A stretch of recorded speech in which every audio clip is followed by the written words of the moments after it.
Time is an illusion unless it is divine. Cycles and seasons exist for a reason, to balance our darkness and our light. Hi, sweetness. So honored to have you here at Universe Connect. I'm your girl, Charlie Queen, your soul sister on this journey, sharing insights, wisdom, reflections to activate our divine feminine power, awaken our sacred sensuality, and reclaim our connection to body, mind, and spirit. Today, I'm inviting you to step into a powerful moment. I often like to refer to it as the September reset. We are already midway through September. And honey, I know, you've been through some things. I've been through some things too. So many shifts, changes, things that are pulling at us, but all happening for us, not to us. This September reset isn't about chasing resolutions or grinding away to our goals. This is about tuning into the natural flow, natural rhythm, the cyclical nature of life. It's about embracing what already is and remembering that your life story is actually written by a much wiser, much more heart-centered author. You may call her your higher self, God, goddess, source, universe, divine intelligence, however you want to call it. They, he, she, it is the author, and you are the main character. So let's dive into this. What is the September reset? September is a season of transition, the harvest, the earth's richness, cooler air that nudges us inward, the school year rhythm that invites focus and learning, the fall equinox that marks the moment of perfect balance between dark and light and signifies our entrance into the darkness. A time for gratitude for what has been, reflections for deeper understanding of where you are currently, and sacred self-care practices to prepare you for what's to come.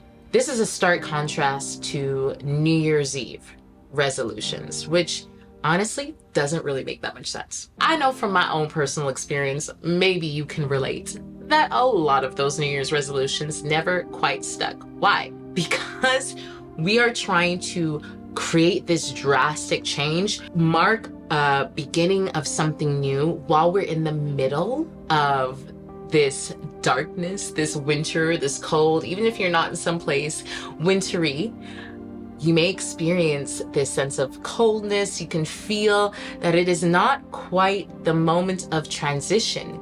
It is the in-between, the happening. Right now, as we enter into the fall, you can see the leaves are changing and that nature is calling for this moment of transition. So it makes much more sense to actually think of, what can I start to shift and change so as to prepare me and to propel me forward into this coming year, so that as I enter into this new year, I am already in the action, the intention, and therefore the embodiment of what it is that I am choosing for myself, of what it is that I'm actually calling in. If you decide that September is your reset moment, it just feels so natural and it feels so good. I mean, kids are already going to school. Most of us who have been to school naturally feel this momentum, this even excitement to start something new, to learn something new, to create a sense of focus. It feels good and it already is in the air. September flows with the seasons,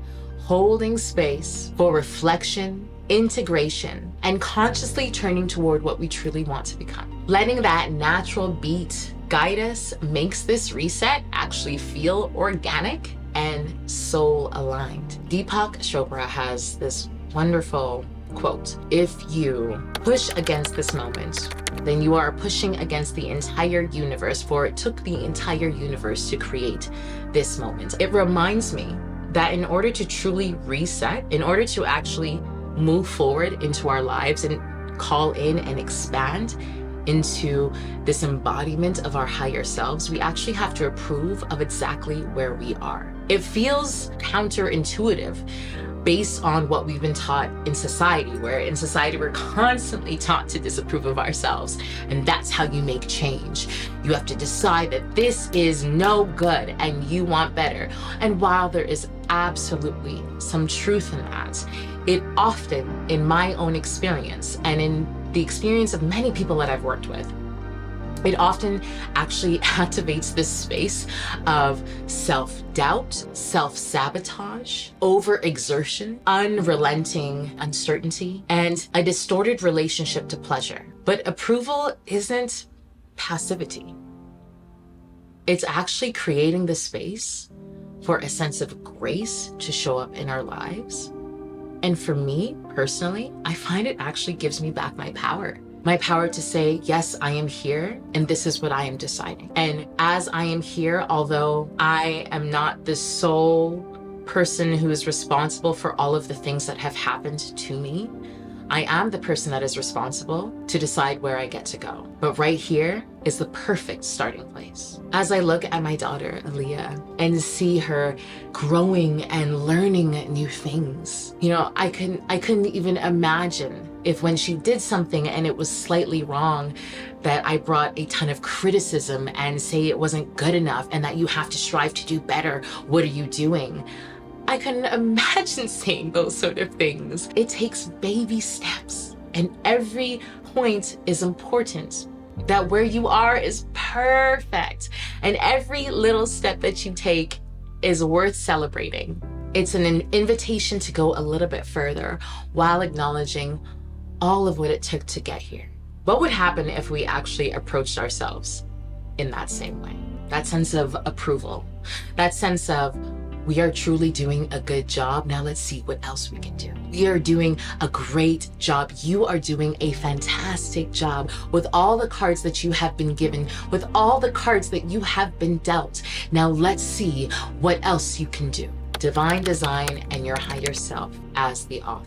There's a beautiful concept from Florence Scovel Shinn. I absolutely love this author. If you don't know, honey, now you best know, because she is definitely an OG when it comes to this concept of living in your higher purpose, manifesting your reality, living in the wish fulfilled. I mean, she was one of the OGs even before Neville Goddard, just saying. From all of what I've read with Florence Scovel Shinn, one of the biggest things that I take away from it, our life actually has a divine design. Immediately, that takes away any pressure of me having to think I have to envision my life perfectly. Sometimes when that happens, I get a little bit oh my God, but what if I don't actually fully love what it is that I'm envisioning? What if when I get there, it's actually not quite exactly what I want? Am I going to screw myself over? That can create some anxiety. Maybe you can relate. I've definitely been there. The divine intelligence, in essence, that has created us has not left us. In fact, it is exactly what is writing the story of our lives as it is happening in real time. I don't necessarily believe that there is a fated thing that must happen in your life, but there is a soul signature, a frequency that matches you. And there's a few different ways that you can go about in life. And according to your divine design, where you are and all the things that you have been challenged by, that you've encountered, that you're choosing to grow from, shapes the direction that you are choosing. And still calling in the divine design, it may show up differently according to the choices that you've made, but it will always be exactly what your soul is deeply desiring, what your heart space is deeply desiring, even if we cannot fully understand it on an intellectual level. I hope that makes sense. So it's like this. Imagine that whatever it is that you are going through right now, and trust me, babes, I hear you, I see you, I feel you. You've been through some things. Imagine your higher self, your most expanded self is the author and wrote this story perfectly so that exactly where you are is in fact the perfect starting point for your heroine's journey. Imagine that this divine, intelligent author has weaved in all of the characters, all of the experiences, all of the circumstances exactly as it needs to be in order for it to be the most perfect story of expansion, success, grace, and absolute joyful bliss. Can I get an amen? Hey, hey. Yes, yes. Okay.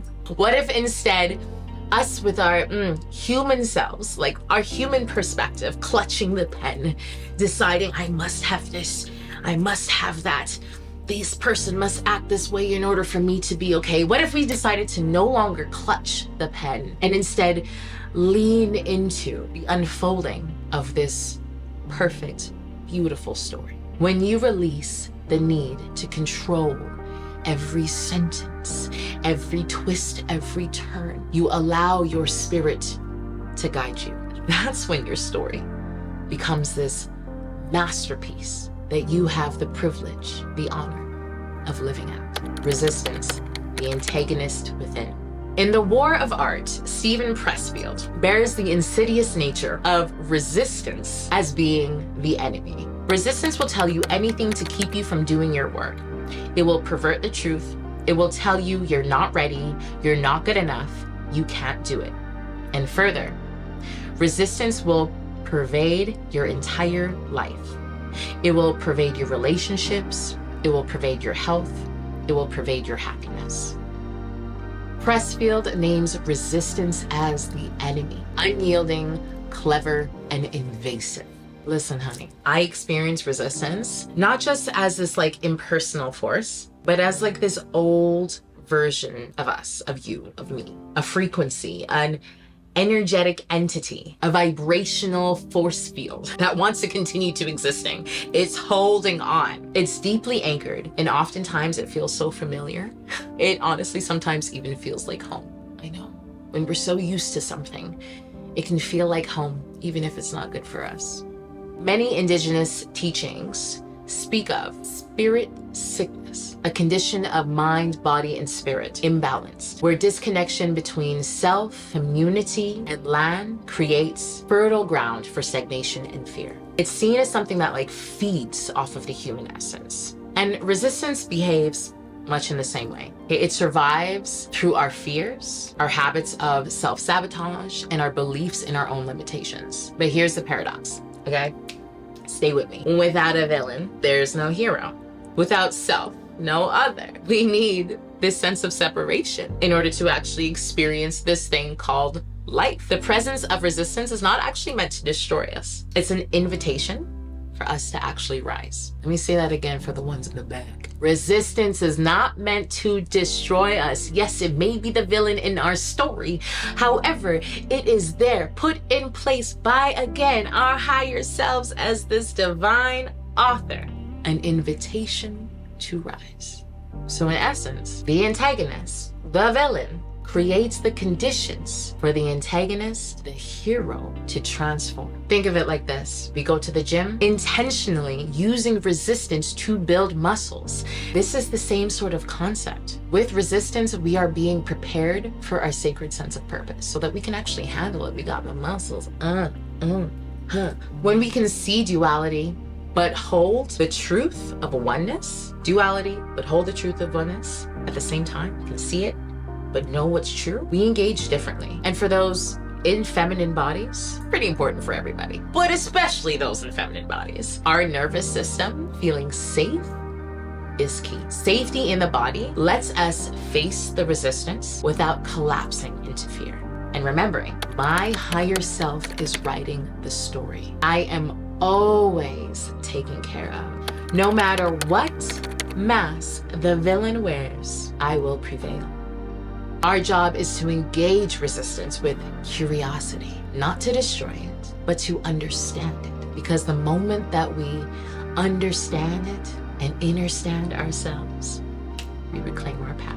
Befriending resistance with curiosity. What if instead of fighting resistance, you curiously invited it in as a teacher? That shift from battle to curiosity literally defangs it. I'm reminded by Michael Beckwith's powerful sermon that I got to see when I was in LA. Church of Agape was even mistaken as being a reverend. Hello, okay, let's go. Like, me? Did you just see my higher self? Did you see me in another incarnation that I didn't know about? But low-key, I kind of knew. Okay, in this sermon, he says, it was what the forever is showing up for me. Resistance shows up, a challenge shows up, you're late, you're doing this, whatever's not feeling like it's working out for you as it should. He says, instead of pushing against it, ask, what the forever is showing up for me here? It's meeting life's curveballs with curiosity, with intention, and with openness. So I invite for you, for myself, here we're in this September reset, all the things that have been challenging us, we're gonna take a breath in, we're gonna let that go, and we're gonna ask, what the forever is showing up here for me? What does this have to teach me about me? What is this nudging me towards? Suddenly, you're not locked into a battle against life. You're an investigator for your own breakthrough, honey. You are your own hero. You are the main character of your story. We know that every good story has a beautiful ending. The next time resistance shows up, pause and ask, what is this here to teach me? What in the forever is showing up here for me? What is this nudging me towards? Honey, give me that main character energy. And when you open up the space for divine design, no longer push against life, but trust that everything is actually happening for you, not to you. That the divine design of your life is in fact in perfect action and working as it should and showing up for you in the most perfect ways, even if you couldn't see it before now. Didn't mean that it didn't exist. When you truly open up to this, you get to distinguish between the authentic you and the survival you. Then all of a sudden your deepest desires begin to surface, the ones that come from who you truly are and not the version of you that is trying to survive in a world that was not designed for you. You instead begin to tap into what is true, and that divine intelligence begins to design your life according to what it is that you agreed to before even entering into this physical embodiment. Honey, I see you. There is something beautiful about the real you. You are limitless. Own your story. Reset from whatever BS was showing up for you over this year. Whatever challenges that you have been facing, you are going to decide in this moment, I am resetting.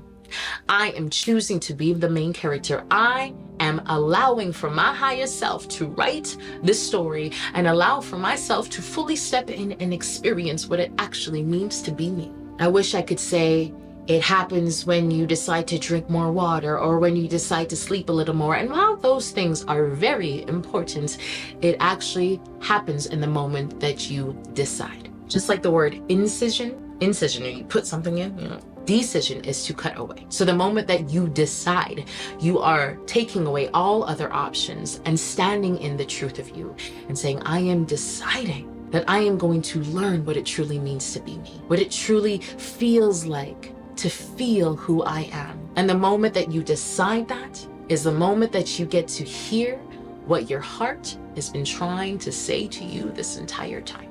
Mind and heart coherence is necessary because this reset moment is about restoring harmony within yourself. And the way that many indigenous traditions, Afro-Indigenous traditions approach healing, we have to make space for the mind, body, spirit to come into balance. Again, this has to be a decision that you are making every single day, that you are no longer going to choose the path that someone else has set out for you.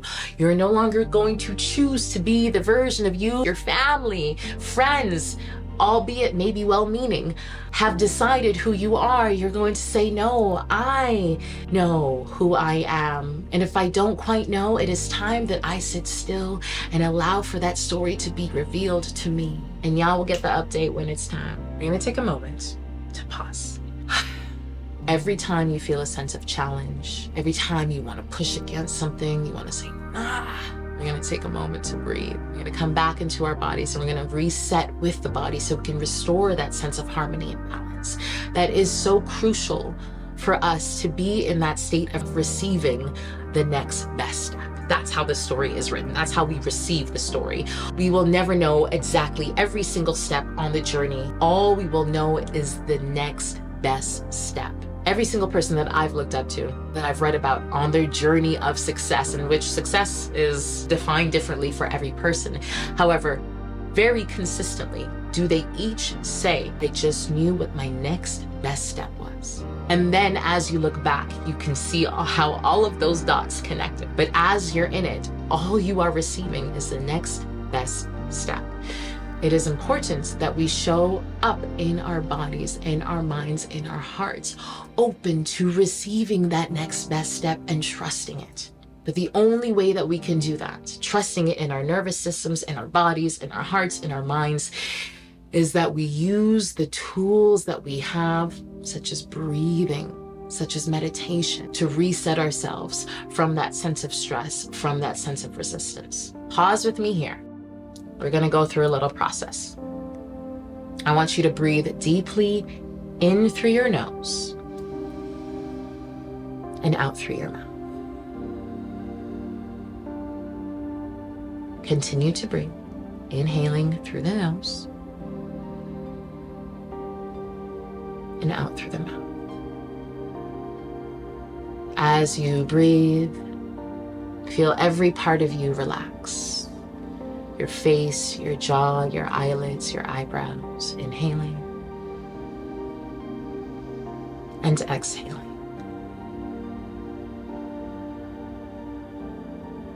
Feel your shoulders drop. Feel your body in this present moment.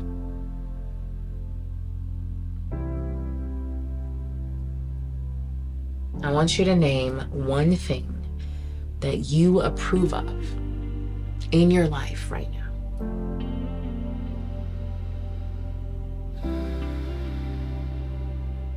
Speak it out loud if you can. It might be, I approve of where I am creatively. I approve of how I show up for my family. I approve of how I show up for myself. I approve of how much sleep I get each night. I don't know, whatever it may be. Name one thing that you approve of and breathe it in. And as you exhale, let it soften in your energy field.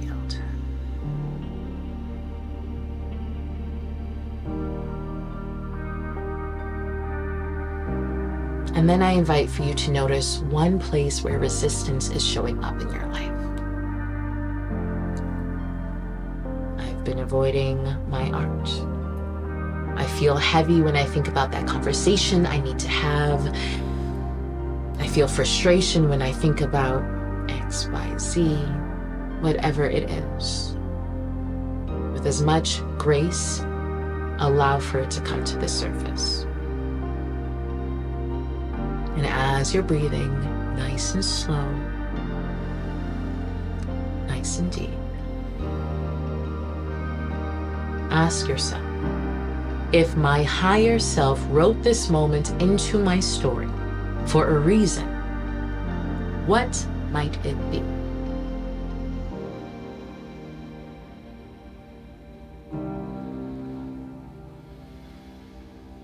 And just listen without rushing.